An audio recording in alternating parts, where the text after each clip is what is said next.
We've got tons to rattle through this week, episode 48 of the DriveNation Podcast. There's been quite a lot going on in the car world, so we're going to talk about a lot of that stuff. New McLaren, are we calling it Arthur, or are we actually going to call it its proper name, Artura? You see, you sounded slightly Italian then. Do you think that's what they actually intended? Do you think they hope everyone's going to call it the Artura? Artura. Because it sounds slightly like an Italian supercar. It's trolling, really, isn't it? Yeah, I don't know. Yeah, I think people are going to call it the Arthur, I'm afraid. I think colloquially they will, but I don't think owners will. So I don't think the people who actually matter to McLaren will call it the Arthur. I think they'll call it the Artura. Yeah. But for Porsche and Ferrari owners, not so much. Yeah. Look, I see you brought the Arthur. Yes, I can see that happening a bit. What do you think? There's probably an entire podcast on this subject, so maybe we'll come back to it. But what do you think about car names versus car numbers? I think the best designations are really good names, but I suspect all the good names are long gone. All these fabricated words that manufacturers are using these days, Skoda in particular, Karoq, Kodiak, Kamiq, whatever else. Yes. So there's another one as well. I can't remember. My problem is I can't remember them because I can't remember made up names, and also when they're all quite similar to each other.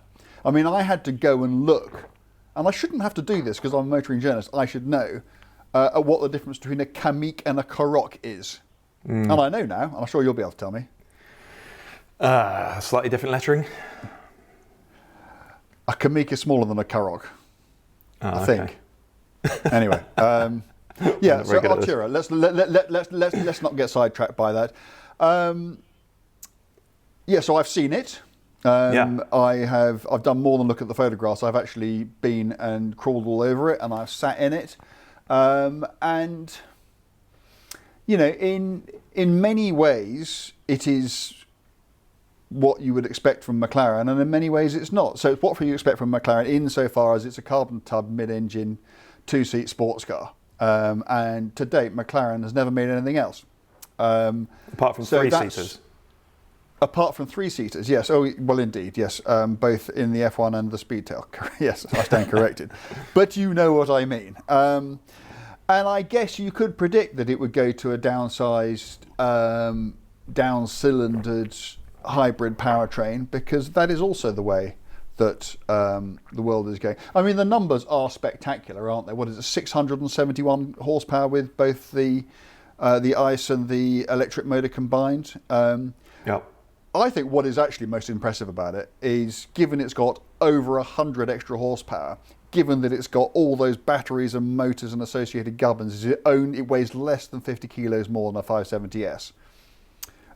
Which was already a very light car, and it's got an 8-speed gearbox, not a 7-speed gearbox, and it's got an E-diff in it rather than an open diff, and these things all weigh stuff, and it's got a load of feature content in it, and yet it's still a really, really light car. I mean, McLaren's contention, and I've done a bit of digging, and it's kind of supportable, is that this is a hybrid that weighs the same as a non-hybrid.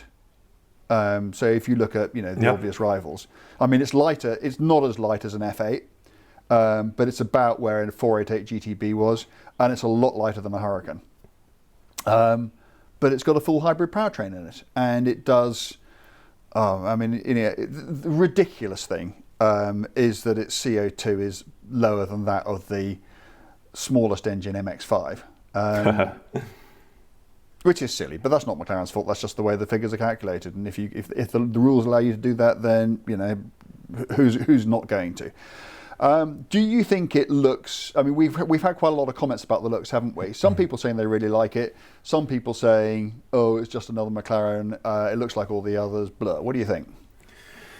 I was surprised, given that it is such a leap forward for McLaren in a technological sense, that it looked so, to me, without having seen it in the flesh, so recognisable, so similar actually to the Sports Series range, particularly from the rear. I think from the rear it looks like a facelifted 570. Quite different from the front. I think that enormous vent down the side is really striking. And I was just expecting that the 720S demonstrated what McLaren's sort of next generation styling, and I just thought this new Artura would have those similar sort of eye socket headlights, and just borrow some of those design features to demonstrate the fact that it's... Those eye socket headlights of the 720S have actually been quite criticised, haven't they? People have said that the 720S just isn't as good looking as a 570S, and I've always thought the 570S, particularly the 570 GT, actually is a fantastically good looking motor car. It is interesting, isn't it? One thing that struck me with all these comments with people sort of saying, "Oh, it looks too much like the last one." Nobody ever says this with the 911s, do they? That's a good point. A 992 comes out and it looks basically the same as a 991, and everybody goes, "Yeah, it's a 911." And yet when McLaren does the same thing, and I guess it's kind of heritage, isn't it? I mean, you couldn't do a 911 which didn't look like a 911. No. Because it wouldn't be a 911. I mean, that silhouette is so integral to the car. You couldn't do it any other way. And yet, with McLaren, which is, McLaren Automotive is only a 10-year, it's only been producing cars for 10 years. I think there is a level of expectation, whereas we expect 911s to just simply and quite quietly evolve. I think we expect McLarens to shock and awe us every time they come up with something new. And when it doesn't, or when they don't, we go, "Oh, all right then." But it will be interesting to see what the customers make of it, because I think it is a good looking car. I think, if the 570S didn't exist, I think we'd be looking at it and going, "Wow, that's..." And in the flesh, although I've not seen it on the road yet, and I always reserve judgment until I do, in a studio, which is where I have seen it, I think it looks pretty exciting. So how about the interior? How does that feel? Premium. Yeah, I think they've made a big effort with the interior. What they've tried to do is obviously, McLaren's obviously rightly or wrongly had quite a lot of criticism about perceived quality and reliability, and I think that they really have tried their very hardest to make this feel worth every penny of the asking price. And I think it starts at about £185,000, so it's a lot more than you'd have paid for a sports series car. And they've also thought a lot about where switches are positioned. So although the steering wheel itself is as clean as it always was, all the major essential things you want to get at all the time, you don't even have to take your hand off the wheel anymore. So it's quite dynamic. Those little switches for adjusting the powertrain and the active button that you had to press to make all that come alive, which I always thought was a bit of nice McLaren theatre. I like, starting the car and then going, right, here we go, and then that's gone. So you can still obviously choose the different modes, but you don't have to sort of activate those functions anymore. But I liked it, but. The proof of the pudding. It's going to be amazing to drive, isn't it? Okay, how shocked would you be if you drove it and you thought, what are they doing? They've turned it into a slushy barge. So it's not going to happen, is it? It's going to be fantastic to drive. So, they just need to be conservative with production. They need to build it right, and then the agenda moves on to what else are they going to spin off that platform, because everything is going to be related to it. So how adjustable is it? How much longer or shorter can you make the wheelbase? Can you put a couple of rear seats behind it? What other kinds of car can you turn it into? Because McLaren has been criticised for making the same car in a number of different ways, haven't they? And I think they have to try and get on top of that perception. But I think if you just look at the proposition for the money, if you look at the power, you look at the kind of car that it is, it looks competitive, doesn't it? At least competitive, probably more so. It does, and I think it's really interesting. It'll still have hydraulic steering, which has been, one of McLaren's trump cards since the start of the McLaren automotive era. Everything else going to E-Pass, McLaren has stuck with hydraulic steering, which makes a huge difference. There's now a electronically controlled limited slip diff in it as well, which is a real diversion for McLaren. So that'll answer one criticism some of us had. Also, the hybrid system will have a torque fill element, which will help improve throttle response, which is that's going to make a big difference. So it seems as though McLaren is addressing some of the criticisms we had of its earlier product Certainly with this new car.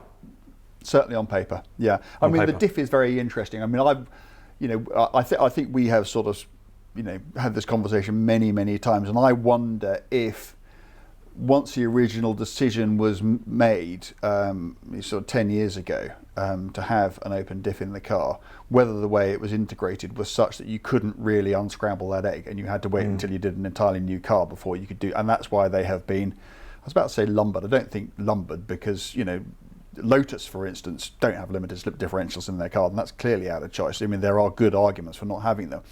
Not sufficiently good in the case of a car with whatever it is, 671 horsepower. But I wonder whether if they could have done it, they would have done it before now. Who knows? But yes, as you say, with that, with the 8-speed box, with the infill from the hybrid, and if you look at their previous hybrids, if you look at a P1, I mean, that's pretty lag-free. Because of the way and that's old tech. So I mean, you would hope, wouldn't you? I mean, Ferrari claim that their non-hybridized V8 is zero lag. I've never particularly bought that, but I kind of understand. I mean, that their response times are amazing. I mean, much better than McLaren. So maybe they will have sorted that out, and maybe you'll be able to do really big skids in it too. Well, we'll find out soon. Okay, so one last comment. According to my notes, it's 46 kilograms heavier than the 570S. And of course, the big advantage is that you've got what's quoted as a 19-mile electric-only range, which that's probably not how we'd like our supercars to be configured, but that does make a big difference in terms of using them in town. I mean, it's great to be able to drive a near 700 horsepower supercar through town without spewing anything out the back whatsoever. I think that is good, actually. And also being able to get into it. And off your street, not that too many people have them parked outside their houses. They'll probably be in air-conditioned garages, but nevertheless, get away from the neighbourhood without waking up, everybody you know. Yeah. And just be able to waft around. I think that is a good thing. I mean, they do that because it's kind of a function of plugging it in and all that they do to get the CO2 figure. So these are all sort of, beneficial side effects of the main event, which is to keep that CO2 figure as low as humanly possible. I mean, they could have gone for a non-plug-in, couldn't they? And had a lighter car still, but then their CO2 figure wouldn't have been as good, and they would have ended up getting taxed or fined or whatever. So it is what it is. And have you heard when we might drive it? Because I don't think that I have. No, I don't know. I think it's going to be a while. I think it's going to be a while. I think it might be the other side of the summer. Oh, really? God, that is a while. Okay. I think so. Might be wrong. So my final thing that I wanted to say, 46 kilogram weight penalty. I think if you were driving a 570 and a 46 kilogram human sat in beside you, I think you'd have as much fun driving that car without them, particularly on the road. That's quite a light human, isn't it? It is. I think it's probably a young adolescent or a tiny adult, like a really small adult. But I just don't think it's not going to ruin the driving experience. No, it's not, particularly given that you've got another 100 horsepower and all this other stuff that we talked about as well. So no, it's not going to. I mean, they will have sweated over every one of those kilograms because they just don't like them. So yeah, I think it is as light as they can get it without using sort of unobtainium everywhere. So fair play to them. Okay, let's talk about Jaguar and Ford. Because both, in the last few days, both companies have committed to being electric only, EV only, Ford in Europe at least. Jaguar from 2025, Ford a little bit later, 2030. So only 4 years for Jaguar. And of course, when this sort of news is announced, if you're idiots like us, you immediately start thinking about the engines that we've only got a few more years to enjoy, and it's that thunderous Jaguar V8, the supercharged V8, isn't it? And I guess in the case of Ford, again, it's another V8 in the Mustang. Presumably they'll carry on building a proper Mustang in North America and other markets, but that'll be no more in a few years. No more V8 Mustang in Europe. No, but by 2030, Boris has already said, hasn't he, that you're not going to be allowed to sell a pure ICE car in 2030. So maybe this is partly car manufacturers, Ford in particular, trying to make headlines out of situations which are inevitable anyway. And the Jaguar thing is interesting. They had a press conference which was on Monday to announce all this. Unfortunately, I sit on a thing called the Car of the Year jury, and I was out on the roads test driving all the shortlisted cars, so I couldn't attend. So when they say they're going to be an all-electric brand from 2025, does that mean that they will only sell electric cars from then, or does it mean that every new car that they introduce from 2025 will be all electric? Because they're not the same thing. They're not the same thing, and presumably it's it's the latter, and it's being spun into a good news story. I can't see every Jaguar that exists today either being canned or turned into a pure EV in the next 4 years. Seems a lot. So I think you have to expect things like, F-Pace, which is a really successful car for them, and rightly so, and which isn't that old. To maybe it will. Maybe that might be due a cycle change, and maybe that will. I'll believe it when I see it. And Ford, I think, is just saying proactively that it's going to do something which, frankly, it's going to have to do anyway. So I don't know. It is what it is, isn't it? Okay. So can we? Is this a good time to go and talk about synthetic fuels? It's much more interesting, isn't it? More our sort of comfort zone. Yeah, go on. There's been some interesting developments on the whole synthetic fuel thing over the last week or so, and this is important because it gives people like us who happen to quite like internal combustion engines some hope that we'll be able to enjoy them into the future. Yeah. So synthetic fuels, as you all know, it's basically the same fuel that you can get out of that you can get out of oil, but this way you get your carbon out of CO2 that's in the air, and you get your hydrogen out of water through electrolysis, and you make synthetic fuel. And synthetic fuels have been around for quite a long time, but there's been an awful lot of chat about it recently. There was that announcement which we talked about on DN, wasn't there, about the joint venture between Porsche and Siemens to build an all-new synthetic fuel plant in Chile, which is by 2026 going to be producing 500 million litres of the stuff, which really is quite a lot. That's not a sort of token effort. That's not a toe dip in the water. And Frank-Stefan Walliser, Mr. 911, as he's known, the sort of head of Porsche's Motorsport Road Car division, he was talking last week about the advantages of synthetic fuels, and he says that on a well-to-wheel basis, so that includes production and transportation and everything else, a synthetic fuel produces 85% less CO2 than a conventional fuel, and he says that puts it on a par with an EV. And the only reason we're not all jumping for joy at the moment is, as we've seen in so many other technologies in the past, particularly things like fuel cells, just because you got the technology and just because it works doesn't mean that it's ever going to make it to market, or make it to market in significant numbers, because you've still got to bring it to that market at a price the customer's prepared to pay. And the last time I looked at it, synthetic fuel cost about 3 times the price of conventional fuel. So what you need are a lot of users to come on board to drive that price down. And I've actually been doing some non-car stuff. I've been looking in other areas, particularly transportation areas where there isn't an obvious and immediate EV alternative. So shipping and aircraft mainly.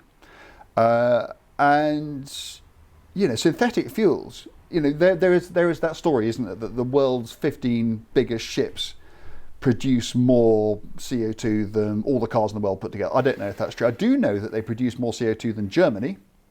Wow. The world's 15 biggest ships produce more CO2 than Germany. In fact, if those ships were in fact a country, they would be the world's 6th biggest CO2 emitter. Now you imagine if all you do, you don't change the ships at all you do is fill their tanks with synthetic fuel instead, and you reduce that CO2 impact by 85%.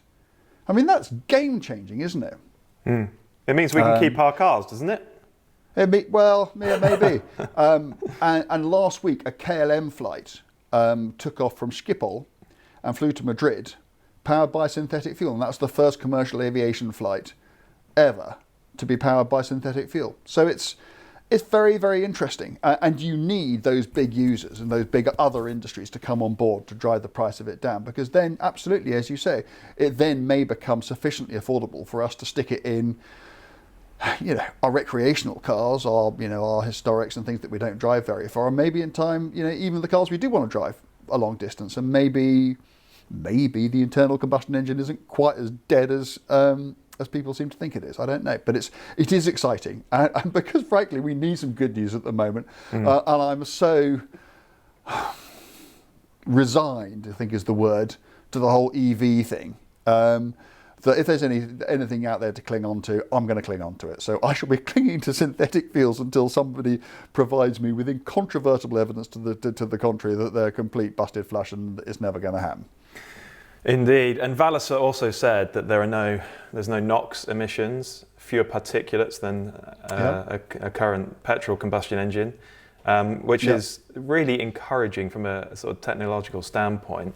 Porsche are going to start using these synthetic fuels for its motorsport programs, I guess the customer racing and experience centre cars, which is good on them. That's great. They're not going to get through 500 million litres of the stuff doing that, though, are they? Well, that's true. No, that's true. And he's also said that on this fuel, they might even extract a little more power from their engine. So it's not as though it's a 90 octane fuel. It's not some terrible stuff that you don't want to put in your tank. It appears to have very few downsides, apart from the fact that it might be expensive and it's going to be... That's quite a downside. It's quite a downside. It's going to be very difficult to turn it into a sort of commercially viable product that we can all readily access, isn't it? That's why we all need to pile into it. But I don't know. But I think people, I think there will be some education that is required. But the idea that you can just stick it in your car, you can just get it from the same fuel station that you always go to. There's no infrastructure requirement. I mean, we were talking, weren't we, about Ford and Jaguar and everything else, and these poor car manufacturers. They're aiming at something which isn't there yet. They're having to produce. They're basically stake the futures of their companies on a set of moving goalposts. If I can mix my metaphors even more, it's like someone firing a missile at you and you firing a missile back and trying to judge where it's going to be so that you can hit it at the right time. So, when you finally get to wherever it is, whatever you need to survive when you get there is already in place. And we all kind of hope, and we are immensely adaptable as a species. So I'm sure we'll make whatever changes need to be made, but it's not easy. Whereas with synthetic fuel, you don't need to change anything. Just stick it in your tank, and off you go. And the infrastructure's there. It makes a lot of sense to us, doesn't it? I think it's going to take a bit of broad-mindedness from policymakers to understand the benefits of this stuff. But and also, that's the other thing. And the politics is important here because, as we know, politicians who make big policy statements don't tend to be terribly keen on doing these things called U-turns because that tends to get them into all sorts of, hot water and everything else. But I suspect the way it will be done is as well as rather than an instead of, and so you can continue with all your electric commitments, but at the same time go, well, actually, and also we have this, and stick this in your GT3 and have another 15 horsepower. That'd be great, wouldn't it? Well, without really meaning to, we're having a very sort of alternative fuels podcast this week. We've had synthetic fuels, we've had electric cars, we've had plug-in hybrid supercars. Us really, is it? We won't make a habit of it. But I want to talk about another plug-in hybrid, a GT this time, because I've been tooling about in the Polestar 1. Oh, so we're doing historic cars now as well. Witty. Thank you. So it's been around for, well, at least a year, hasn't it? And production will finish this year. They're building 1,500 of them. Oh, sorry, I thought it had finished. Sorry, that's why I thought it was historic soon. car. It will soon. They're trying to Okay. drum up some interest for the handful of remaining cars. But I mean, you've driven it. You drove it a little while ago. I've had a go in it in the UK this week, and I just find it an interesting car because it's slightly instructive of what we might come to expect of performance cars over the next 15 years or so, because it does have a very sizable plug-in hybrid element. It's got a big 34 kilowatt hour battery in it, which is similar to the size of battery the Honda E has in it, and that's a pure EV. Yeah. So it's a substantial lithium-ion battery in there, which is why there's no boot, or there's a very, very small boot. It's quite comical, actually. And they quote a 90-something mile EV-only range for the Polestar 1, which is a lot. That's a really useful range. And the powertrain itself is fascinating because there's a supercharged and turbocharged 4-cylinder engine under the bonnet, driving the front axle, with a little electric, but a powerful electric motor driving through the gearbox as well, an 8-speed auto. And then at the back, entirely separate, you've got one electric motor on each wheel, 116 bhp for each one. So that's a strong motor for each rear wheel. And so you've got a 600 horsepower car that also has a 90-something mile quoted electric-only range, which I think is really impressive. The car looks fantastic. It's pretty good to drive. It weighs 2.3 tons, just more than 2.3 tons. So it's a heavy old tank. It really is. They make a lot of noise about the carbon fibre body, which is great. You know, that saves 200 kilograms, maybe a bit more, but it's still 2.3 tons. The issue for me is that a Bentley Continental V8 isn't a whole lot lighter, but it is massively more opulent, and it feels like a much more refined, civilized, quiet car. And when you're cruising around in that thing, enjoying just how serene it is, how brilliant the ride is, how opulent that cabin is, you're never thinking, yeah, but it's quite heavy, are you? And for me, the Polestar, it doesn't have anything like that same sense of refinement. It actually feels, relatively speaking, like quite a tinny, resonant thing to sit in. And I mean, actually, it does disguise its weight pretty well. But I was driving it in the wet, going round quite a big roundabout, and just sort of leaning on the grip a little bit, and then all of a sudden it snapped on me, and it with zero stability control intervention, the whole car just went, and it was a big correction to bring it back. And I just thought, well, there you go. That is an enormous stack of batteries, more or less over the rear axle, just dragging the car out of line. So I find it a confusing car. I liked it a lot, and I had fun driving it, and I think it looks stunning. But it's an odd one for me, which is why I wanted to talk to you about it. Yeah, I mean, to me, I thought it was it's like a sort of technology shaker. It's like something like they've decided, look, we've got this really beautiful shape, and now we're going to see how much technology we can get in it. So we're going to give you everything. We're going to give you turbochargers, we're going to give you superchargers, we're going to give you hybrid power, we're going to give you massive batteries, and we're going to stick it all in there and see what happens. And it's like driving a really well-engineered concept car. It never felt to me like a sort of standard production car. I mean, all those things you talk about, the enormous weight, the packaging issues. You go and drive that Bentley, and it just feels like a complete car. It doesn't feel, everything feels integrated, and everything feels sort of engineered in a particular way, in a particularly Bentley way. And if you started slinging that around in the wet, now it might understeer a bit or whatever, but it wouldn't do anything untoward on you. When I drove the Polestar, I was impressed by the powertrain, I guess. I didn't love it at all. I objectively admired what you could do with what is ultimately a 2-litre 4-cylinder engine, isn't it? With all the other stuff stuck onto it. So that was quite impressive. But there was no emotional connection to the driving experience for me in the slightest. I found it something. I found the whole car a really impressive technical exercise. And then when I left it, I didn't look over my shoulder.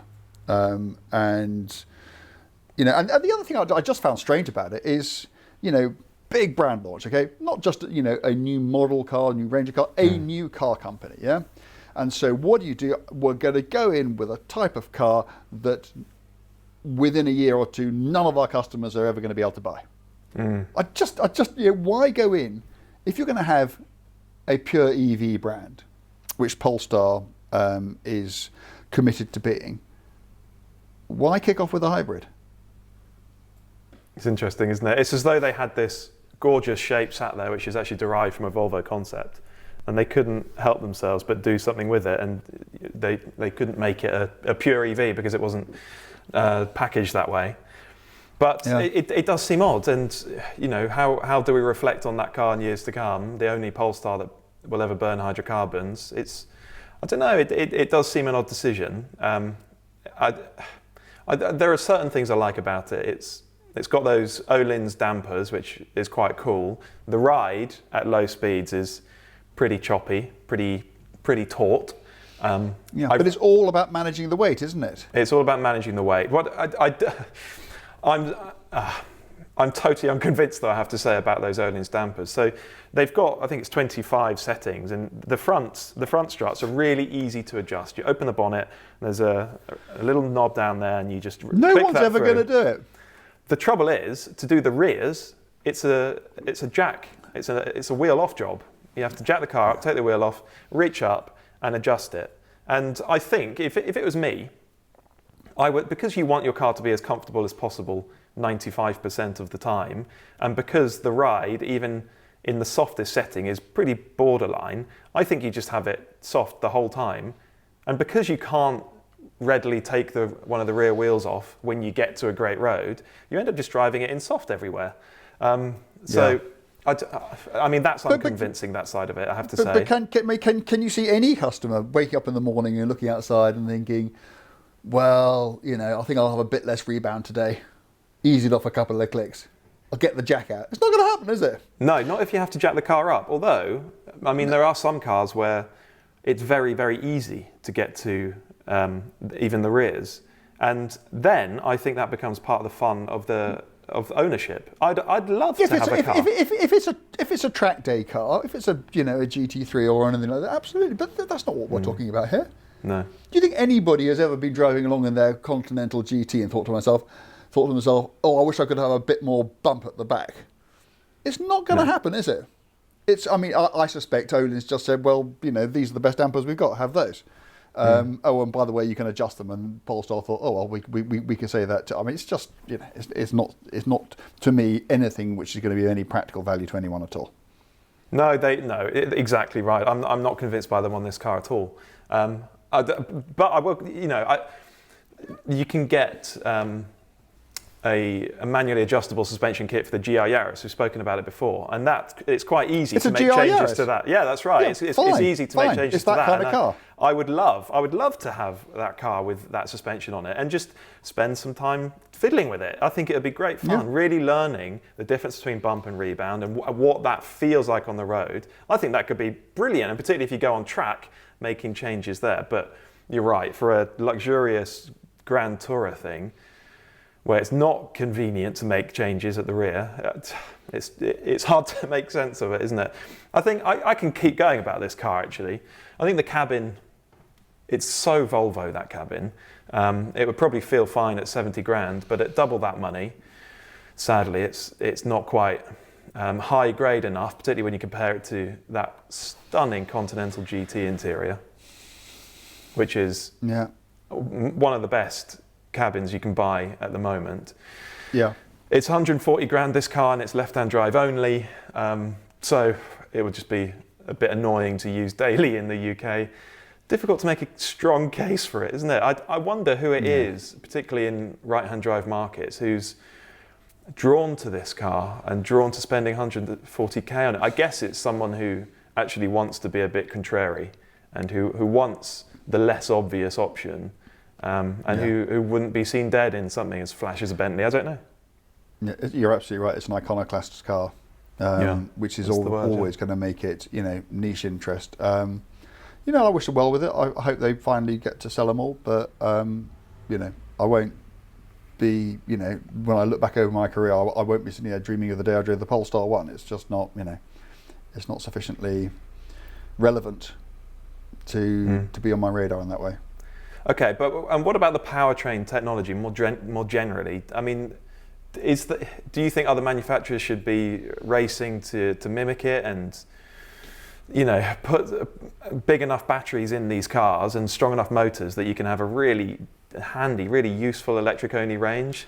And no, I don't. Particularly, I think it's the wrong way to go because of the weight issue. Yeah. I have, as I'm sure you have, I've had lots of plug-in hybrids lurking around the place. And I have found that if you have an all-electric range of 30 miles, not 90 miles, I mean, to me, and of course there's a middle ground, but you tend to do either local trips or long trips. And if you could do all local trips, now for instance, my kids' school is 10 miles away. And when I had an i8 for a while, I could just, if I drove it really gently, I could just get it there and back without the engine kicking in. And sometimes, because I'm sad in that way, I would just see if I could do the entire journey entirely on electric, and I'd be in a rather pathetic kind of way, I guess, quite pleased if I did. But then, if you're going to go and do a proper journey, then do you want to be carrying around hundreds, and that's what we're talking about, hundreds of extra kilograms of mass? So you have an EV capability that you don't really need to use. Now, there's an environmental argument to it, and that's fine. But if you're really that bothered about that, get an EV. Yeah. There is no point, in my mind, carrying around. What's that weigh? 2.4 tons, is it? Getting on for, yeah. Yeah. So you're probably carrying half a ton, at least, of hybrid gubbins in there, which most of the time, given that, if you're just driving down the motorway with the engine on, the hybrid's probably not doing very much. And if you're in EV mode, then obviously the ICE isn't doing very much. So you're just carrying dead weight. I think if you look at the way that most people are doing those sorts of cars now, they are, particularly with the more expensive ones where they are perhaps slightly more performance oriented. I think that a 90 mile range, is that what it's got? Yeah, I think it's just, given the downside that is inescapable with that, which is the extra weight of that 34 kilowatt hour battery, I think it's the wrong way to go. Yeah, we see it across the board, don't we? I think the issue at the moment, it's a science issue, actually a tech issue. It's that lithium ion, these batteries are too damn heavy. If you do want a 90 mile range, I don't know how heavy that battery is. Although we can calculate it really, can't we? Or we can estimate. So the Honda E, which has got a similar sized battery, that's a 1,500 kilo car. And that's a little city car. Really, that should weigh 11, maybe 1,200. Something that size, if it had a conventional powertrain, I mean. So you're looking at, let's call it 300 kilos of batteries. And then it's all the motors as well. And then the motors as well, and all sorts of other stuff. You're looking at half a ton. I'd be, I wouldn't be the least bit surprised if the hybrid system on that car weighed half a ton.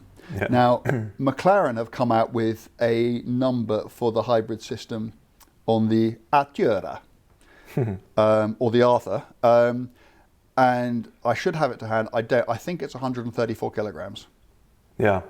For the whole thing. That's the lot. That's modules, that's motors, that's batteries, everything. Keep going, I can check it. 130 kilograms. Yeah, you were close. Oh, 4 out. Okay. And that's the difference. That's the difference. So, ask yourself, what EV range do you need? And if you need more than that, should you actually be thinking about still having a hybrid, or should you just go and bite the bullet and get an EV? Yeah, that's a good point. Yeah. And maybe when there's a breakthrough, a quantum leap in battery technology, perhaps that's solid state, graphene, whatever, I don't know. But once we're away from lithium-ion batteries and these hybrid and electric systems can be much, much lighter than they are, perhaps, particularly in the case of plug-in hybrid, maybe it makes sense then. But yeah, given that the penalty is 500 kilograms or so, I don't know. Yeah, I mean, even with lithium-ion, obviously there have been enormous advances, and they are much more energy dense than they used to be. But they still require a lot of cooling. People forget that with batteries, it's not just the weight of the batteries, it's the weight of the stuff you've got to have with them. Your cooling systems, batteries get hot. And so, the bigger the batteries, the more power it produces, the more cooling stuff you've got to have in your car to keep it all under control. So you just get into this circle of, or whatever the opposite of a circle of virtue is. Spiral of more doom. Weight begets more weight. Spiral of doom, there you go. Yeah. I think we've got two very different approaches here to plug-in hybrid performance powertrains, McLaren and Polestar. I think the McLaren way is quite convincing. It's not a huge weight penalty, and you've got enough of an electric range to do local journeys, to get out of the city, to get into the city without burning anything. I think that's quite convincing, isn't it? But yeah. And you're getting all the other benefits of hybrid. You're getting that low CO2 number. You're still getting another 100 horsepower out of it. You're getting the torque infill, which gets rid of your turbo lag. So all those benefits are all there. You don't need to have half a ton of stuff on your car to get those benefits. So yeah, like you, I completely agree. I think it's a much more credible direction to go in. Okay, well, we're almost done, but I just want to ask you about one other car that you've been driving recently. You reviewed it for DN. One of my favourite cars on sale at the moment, and I've toyed with the idea of buying one, but I'd have to get rid of my car to do so. So I don't really want to do that. I have no idea what you're talking about. I'm not even going to mention it, but the car that I adore is the Fiesta ST, and there's this new one, the Edition, which has got manually adjustable coilovers. There you go. That's part of the fun. It's got a diff, and I find it one of the most rewarding performance cars on sale right now. I love it. Okay, and you've been driving a version of that car, a taller, jacked up SUV style version, the Puma ST. And I'm just intrigued to know what it's like. Oh, that's not an encouraging expression. Well, do you know what? If the Fiesta ST didn't exist, and if I wasn't running a Focus ST for Autocar long term at the moment, I'd probably be a lot more enthused about it than I am. Because what I'd be saying is, which is no more than the truth, which is that this is far and away the best, from a point of view of driving, the best crossover SUV that there is. Nothing in my experience, certainly for that kind of money, is anything like as good. So, congratulations, well done Ford. You have done something which is very worthwhile and hasn't been done before, which is that you have produced a crossover SUV which is actually worth driving. However, what you've got is you've got a car which is higher and heavier than a Fiesta, but which is nevertheless still based on a Fiesta. So it still has, for instance, the beam rear axle of a Fiesta, but it costs about the same. They actually dropped the price because of Brexit tariff-related issues recently. It was slightly more than a Focus ST. It's now slightly less than a Focus ST. But it costs about the same as a Focus ST, which has hugely more power, proper multi-link rear end, is lower, and in all ways that matter to me, just a better thing to drive. And I think if ever you wanted to illustrate, really, why these crossover SUVs from a dynamic point of view are so problematic, put someone in a Focus ST and then stick someone in a Puma ST and it will be clear as day. I mean, the other thing is because the Puma is higher, because it is heavier, they've had to tie it down a lot more just to get it to behave itself, which means the ride is, I drove it to Silverstone and back just for this Car of the Year thing earlier in the week.